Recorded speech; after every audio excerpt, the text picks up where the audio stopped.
कहानी है रामपुर गांव की, जहां के मर्द महिलाओं को हमेशा नीचा दिखाने की कोशिश में रहते। अरे अभी तक खाना नहीं आया, क्या मुझे एक और शादी करने की जरूरत है? नहीं जी नहीं, ऐसा मत करना, वरना मैं कहाँ जाऊंगी। खाना लेकर मैं अभी आई जी। गांव की पंचायत में भी फैसले हमेशा औरतों के खिलाफ ही रहते। मैं जो फैसला सुनाता हूँ वो भगवान की आज्ञा होती है। इस लड़के ने अपने मन से शादी करके अच्छा नहीं किया। लड़के को घर भेज दो और इसकी शादी इसकी जाति की किसी लड़के से करवा दो, लेकिन ये लड़की, इसे तो गांव के बाहर निकाल दो। नहीं नहीं जमींदार साहब, ये क्या बोल रहे हैं? ऐसा नहीं हो सकता। मेरी बेटी मासूम है, इसे अच्छे बुरे की समझ नहीं है। अरे कहाँ जाएगी ये बेचारी? कहाँ जाएगी? इतनी चिंता है तो पूरे परिवार का गांव निकाला कर देते हैं। बेचारे पूरे बसे बसाए परिवार को गांव छोड़ना पड़ता है। चाहे जो हो, अगर बेटियों को कंट्रोल नहीं कर सकते तो गांव में रहने का कोई मतलब नहीं है। यहाँ औरतों को दब कर रहना होगा। कोई भी अपने हिसाब से कुछ नहीं कर सकता, सब ईश्वर की मर्जी से ही होगा। तभी गांव का एक आदमी दौड़ा दौड़ा आता है। सरपंच साहब, जमींदार साहब, वो कालिया है ना, उसकी बेटी पढ़ने के लिए शहर जा रही है। अच्छा, ये कब हो गया? और कालिया की हिम्मत कैसे हो गई ऐसा करने की? लेकर आओ उसे और उसकी बेटी को।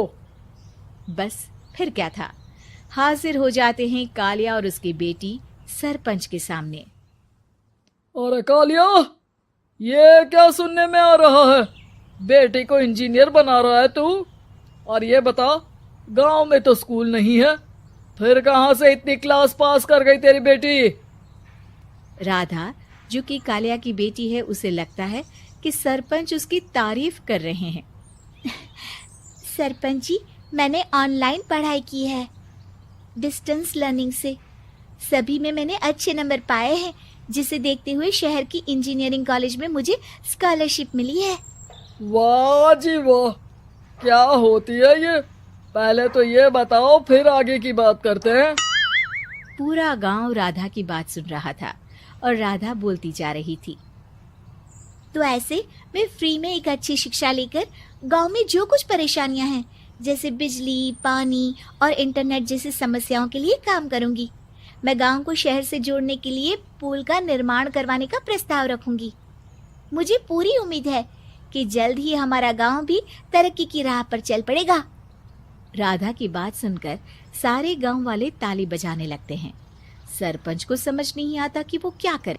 चुप रह नादान लड़की, गांव के खिलाफ जाने के लिए तुझे गांव से बेदखल कर दिया जाएगा, वो भी पूरे परिवार के साथ। और हाँ, अगर ठीक से गांव में रहना चाहती है तो ये पढ़ाई लिखाई छोड़ दे।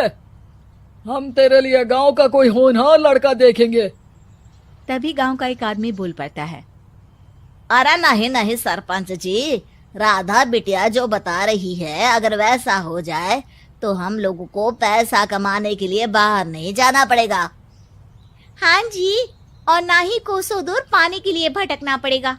हमारे बच्चे भी अच्छी पढ़ाई कर सकेंगे और आगे बढ़ेंगे, ना कि हमारी तरह खेती करते बैठेंगे। क्यों गांव वालों, राधा बिटिया का साथ देना चाहिए ना। सरपंच देखता है कि गांव राधा के साथ है तो वो चुप हो जाता है। वो घर आकर अपने सलाहकार से बात करता है, जो बहुत ही चालाक किस्म का इंसान होता है। अरे सरपंच साहब, आपको बहुत ही होशियारी से काम लेना पड़ेगा। एक बार गांव तरक्की कर गया, यहाँ के बालक पढ़ लिए तो कोई ना पूछेगा आपको। और फिर ये जो बेटा और बेटी है ना आपके, इनको भी आम लोगों की तरह ही जीवन जीना होगा। हाँ, लेकिन करे तो क्या करे? वो ना आप मुझ पर छोड़ दीजिए, बस मैं जैसा बोलूं करते जाइए। अगले रोज सुबह जब गांव वाले सोकर उठते हैं तो राधा के घर के बाहर और साथ ही वो लोग जिन्होंने राधा का सपोर्ट किया था, उनके घर के आगे लाल रंग से कल आऊंगी लिखा होता है। कल आऊंगी, यह क्या होता है? अरे यह तो खून से लिखा है, लगता है कोई भूत प्रेत या चुड़ैल का साया है। चलो सरपंच जी के पास चलते हैं। सभी सरपंच के पास जाकर उसे सारी बात बताते हैं। और ये तो बड़ी मुश्किल की बात है। चलो, मैं एक बाबा को जानता हूँ, उन्हें बुला लेता हूँ। सरपंच बाबा को लेकर गांव के घर के बाहर जाता है। ओहो, तो ये वो चुड़ैल है जो उन लोगों को निशाना बनाते हैं जो गांव को बदलने का सपना देखते हैं। वो गांव को ऐसे ही संपन्न देखना चाहती है। वो नहीं चाहती कि कोई बाहरी यहाँ का कायाकल्प करे। क्या तुम लोगों में से किसी ने गांव को बदलने की सोच रखी है? तभी राधा की माँ रोते रोते आती है। मेरी राधा घर से गायब हो गई है। अरे कोई तो बचाओ, मेरी बच्ची कहाँ गई?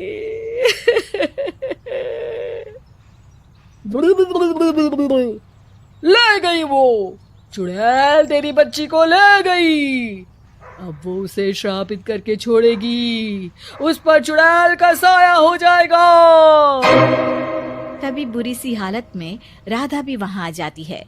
उसके बाल चुड़ैल की तरह फैले होते हैं और कपड़ों में खून लगा होता है। सभी राधा को देखकर डर जाते हैं। माँ, पता नहीं मुझे कौन उठा कर ले गया था। अरे दूर दूर हो जा चुड़ैल, अब हम लोग इस गांव में नहीं रुकेंगे। अरे कैसी बातें कर रहे हैं आप? कल तो आप मेरे भरोसे गांव का हुलिया बदलने, अपने बच्चों को पढ़ाने और तरक्की उन्नति की बात कर रहे थे, तो आज क्या हो गया आपको? ये फिर तुम लोगों को बहकाएगी।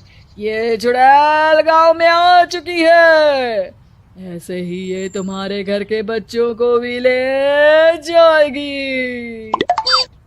गांव वाले राधा को गांव से बाहर निकाल देते हैं। उसके माँ बाप रोते रहते हैं, लेकिन गांव वाले नहीं मानते। मैं भी अपनी बहन के साथ गांव के बाहर रहूंगा, लेकिन वो पढ़ाई नहीं छोड़ेगी। वहीं सरपंच के घर पर सलाहकार कहता है। देखा, सांप भी मर गया और लाठी भी नहीं टूटी। लेकिन अगले ही दिन सरपंच के घर के बाहर भी वही शब्द लिखे होते हैं। और फिर सरपंच की बीवी कहती है, हमारी बेटी को किसी ने अगवा कर लिया है। तभी राधा का भाई वहां आ जाता है। अरे गांव वालों, मैंने सरपंच जी की बेटी को देखा था।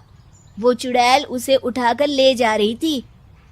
अरे क्या मजाक कर रहे हो? नहीं नहीं सरपंच जी, आप नहीं जानते। वो चुड़ैल अब आपकी बेटी में आ जाएगी, जैसे राधा के अंदर आ गई थी। तभी सरपंच की बेटी वैसी ही हालत में वहां आती है जैसे राधा आई थी। पापा, पता नहीं कैसे मैं गायब हो गई थी। चुड़ैल, इसके अंदर भी चुड़ैल का साया है, मारो इसे। अरे नहीं नहीं, इसे भी राधा के पास गांव के बाहर ही भेज दो। अरे चुप रहो, मेरी बेटी कहीं नहीं जाएगी और चुड़ैल वुड़ैल कुछ नहीं होता है। अरे कैसे बात कर रहे हो सरपंच जी?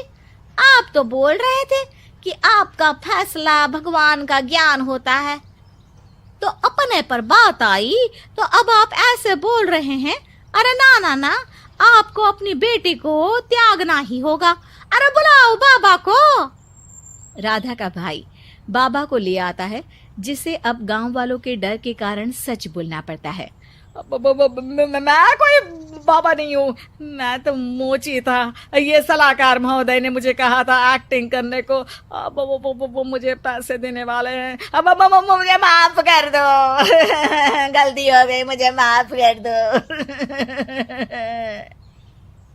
तभी वहां राधा आ जाती है। देखा सरपंच जी, जब गांव के बच्चे साक्षर होंगे तो आप जैसे लोगों की चालाकी नहीं चलेगी।